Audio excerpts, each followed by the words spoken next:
পবিত্র রমজান উপলক্ষে সারা দেশের মতো চট্টগ্রামেও বাংলাদেশ ট্রেডিং কর্পোরেশন টিসিবির মাধ্যমে কম দামে নিত্য প্রয়োজনীয় পণ্য সামগ্রী বিক্রি করছে সরকার।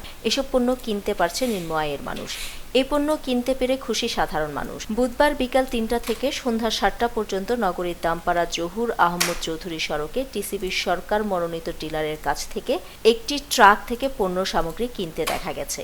পণ্যবাহী ট্রাক আসার আগে মানুষকে কয়েক ঘন্টা অপেক্ষা করতেও দেখা যায়। দুপুরে ১টার থেকে আমরা লাইনগুলি দেখতেছি, আর লাইনগুলি স্বতঃস্ফূর্তভাবে তাদের ন্যায্য অর্থ দিয়ে তারা পণ্যগুলি নিচ্ছে, কম দামে কিনতে পারছে। টিসিবির প্রথম ট্রাক সেল মাল দেওয়া হচ্ছে। এখন এগুলো নিতে সাধারণ মানুষের রমজান উপলক্ষে সবাই খুব উপকৃত হচ্ছে। এটা খুব তাদের কাছ থেকে সাড়া পাচ্ছি। একজন ক্রেতা ৬৯০ টাকা দিয়ে ২ লিটার তেল, ২ কেজি মসুর ডাল, ১ কেজি চিনি, ১ কেজি ছোলা ও ৫০০ গ্রাম খেজুর কিনতে পারছে, যা বাজার থেকে কিনতে ১,০০০ টাকা বেশি দাম দিয়ে কিনতে হতো।